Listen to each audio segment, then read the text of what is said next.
Hello and welcome to Education World. In this episode of Edu Leaders Speaks, we have with us Arpita Mittal. She is the CEO of Helen O'Grady International, India. A gold medalist in English literature, Arpita has 4 decades of experience teaching English at government degree colleges in MP and colleges in Mumbai. She has also worked in the Swedish and Canadian embassies and in the working division of Walt Disney and as a consultant for Shepperton Studios, London on the Paramount Pictures projects. Helen O'Grady Speech and Drama Academy, established in 1979 based in Perth, Australia, was introduced by her into the Indian market in 2003 under the banner of Govind Knowledge Ventures Private Limited. And in the last two decades, it has successfully expanded and grown to over 60 cities. Welcome, Ms. Mittal. Thank you. So, as a country that is soon headed for elections, what are some expectations you have from party manifestos, irrespective of which party it is? What are some expectations you have pertaining to school education and teacher welfare in particular? So, I think in the last 6 to 8 years, there has been a lot of focus on education. I think educators in the last 2-3 decades have been wanting change, but the real change has started to trickle in now. And it is also very heartening to note that, policy making is one thing, but the implementation is what is most important. And this time, what we find is that the policy has been created, the implementation efforts are actually quite extensive. So it would suffice me to say that people like me, educators who are in this business for a very long time, are quite hopeful that the future will bring all the changes that our education system has needed. We have been stuck in a rut for a very long time.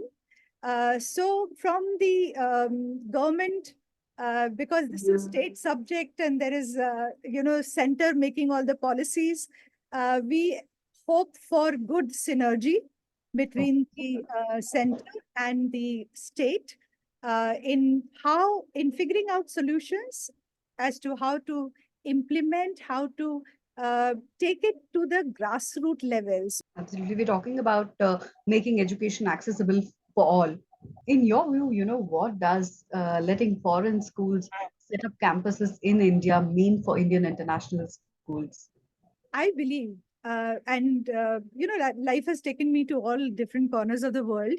I believe that all healthy competition is good.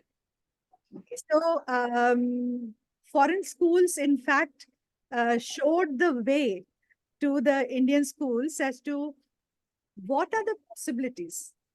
Indian international schools also charge, or they are in the premium bracket. So when you are charging a good amount of money from the parent, what are the standards that you have to bring in? What are the necessary, tools of education, technology, everything that has to be brought in? I think a lot of learning has happened because of the foreign schools. And I think the TG, the target market of, foreign schools is very, very, very tiny. So it is good for Indian schools to learn from them and then expand all over the country and give and raise the bar of education bit by bit. Absolutely. And I think this happens when every child is focused on, and you are someone who strongly believes that if every child is sure to excel if they are provided with the right set of skills and it is inculcated in a timely and appropriate manner. Can you explain this concept to us? And also, you say the developmental drama is one of them. So, can you tell us about it? Yeah, sure. Developmental drama has been a part of curriculum in overseas, especially the Western countries, because Okay. it has been recognized as a very powerful medium of learning. And what do children learn? They learn self-expression. So as long as we can express what we are thinking, we will be effective and effective communicators. And the minute we are effective communicators, we can get others to understand what we know. We are leaders. We will excel in whatever we do. And hence, development drama has played a very important part. In fact, in UK in 1951, there was a writer, Peter Slade, who Okay. wrote, he was a psychologist, and he wrote a book called Child's Play. He emphasized as to how much role play is important, how much make believe is important. And after that, things started to change. So even the UK education system, we can understand how strict it was, how straight jacketed it was, because that's what we have been following also. So change started to come in there. In fact, we brought the change later. As far as every child's potential is concerned, we all know that every child has talent and potential. How to bring it out, how to empower them with confidence so that they can show their talent to the world. We say, don't hide your light under a bushel. That is what we always say for potential. And we also know that every child learns at his or her pace. So you can't really push all children to do the same thing all the time. And that is why progressive learning systems are being used. Innovative pedagogies are being, utilized. And that is the beauty of the new systems, the new education that is being, envisioned by the government, by the policymakers, by the educators. And we hope that teachers will get trained because only then real change will come, because it is very difficult to erase a slate and write again. So teachers will have to change the way they've been thinking about education and how to make it child focused, how to ensure that every stage of the child has a milestone, and how to read the characteristics of each milestone. So we can't really put everybody in the same box and say, okay, this should be the objective of this class. It can't be like that. So it has to be assessed. So Helen O'Grady International has a curriculum which is Okay. geared towards using developmental drama to provide that platform. So every Okay. child is developing in his or her pace, at his or her pace, and is not scared of failure, is not scared of judgment. In brief, tell us about your speech and drama programs in India. So there are not, unfortunately, not too many people who have um, a very structured curriculum of Okay. in drama. Because we don't have drama schools in India, which are Mhm. which are teaching people to create content. So there are good institutions which are teaching students to become actors or Mhm. directors, but creating content is still, it is put on the back burner.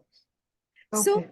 Helen O'Grady International for last 45 years has been updating its curriculum. There are educators across the globe who are contributing to the lesson plans that are created, very child focused, a 13-year cycle.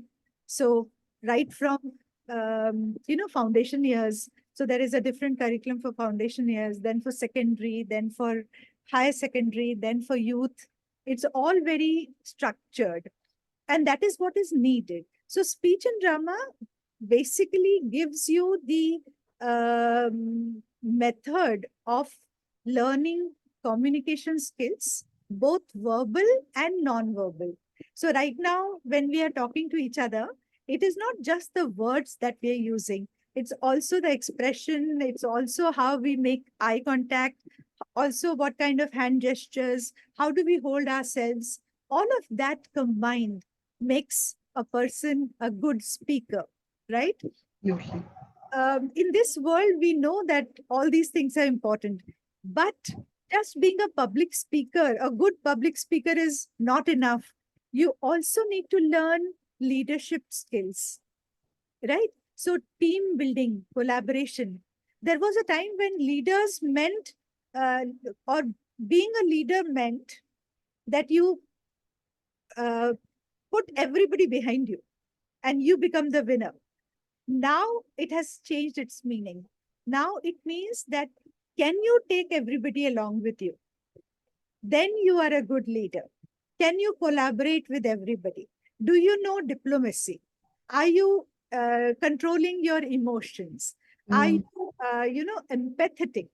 So these are the things that make a holistic person, and that person will succeed then. So that is why speech and drama is important. And we have we have a drama system. We call it a drama system. We have okay. objectives for all our terms. Mm-hmm. There is a rubric which is used for assessing children. Okay. So grades are given to children even in speech and drama. These are not comparing children to one another. It's from the entry point to when the child completes the course, what has been the growth. So that is a rubric that we utilize. So technically, it's as scientific as a maths curriculum. So it needs to be like that, you know. So for in India, unfortunately, not too many people have that structure in place. As I always say, there is space for everyone. Helen O'Grady International is reaching out to more than 50,000 students. But there are so many students in the country, more and more, speech and drama should be offered to more and more students. Absolutely. When we're talking about reaching out to more students and in terms of delivery of a well-rounded education, India is introducing NEP. And now, what is your take on NEP in terms of its emphasis on extracurricular activities in schools? Very pertinent, relevant question, dear, because up till now, um, co-curricular activities used to be a token. Mm, Schools used to just uh, do co-curricular activities for a particular, symbol. Okay, we do sports, we do drama, we do some craft. Um, the the real in the real sense, NEP is now um, forcing schools to look at the curricular activities for what they really are, you okay. for the contribution that they make into the development of a child. So, a child will develop into a wholesome person if the co curricular activities are a part of his learning. So, that way, NEP has tried to cover everything. And as I said before, teachers have to be trained. If they are not trained, if they don't understand the importance, um, the foundation years are very crucial. Everybody knows how crucial they are. All the synapses, all the neurons develop at this time, and yet we are not at the moment able to take the right kind of education to all parts of the country. Um, we need to. I believe that there are loads and loads of educators now who are uh, not just because it's a job, they're now passionately committed to the cause. They want to bring a change. Even the educated youth of the country is getting connected to this. So NEP has brought an amazing awareness, for things that we only used to talk about. and we never had any hope that it will happen, but it's just beautiful. We only now need to know how to implement it. It will get done if there is no break in the momentum, and more and more people join the cause, as I said before. Following, I'll just ask you two one-word questions. So first is, if someone has to pick a book on education, what do you think is that one book that everybody must read, which is to do with education? Oh, they should all read NEP. I think this is by far the best answer we've received. It is surprising how um, a whole lot of people have not read the document, Okay. and they're talking about it. They have a very superficial understanding of it. Surface level view. Yeah, but Yeah. they need to really understand. They need to. There are people who are going around taking workshops. Please attend. Please read. Please, if you don't understand, ask questions. But focus on it. Absolutely. I think everybody has to pick up that policy document and read it. And Yes, who's that one Nobel laureate? it is quite big. It will take Abs- time. So who's one Nobel laureate or philosopher that you admire? In fact, I'm going to give you a very boring answer to this. I believe Shakespeare. Shakespeare is um, he as a writer takes my breath away. Okay. I can never understand the depth of how much that person knew about human psychology, human relationships, human character. And when I teach it to students, this passion, this amazement actually flows from me because I want them also to know how beautiful the whole writing is. True. That's true. All right. This brings us to the end of the interview. Thank you so much for being with us, Mittal. Miss Mittal. Thank you, dear. It was a pleasure. Thank Thank you.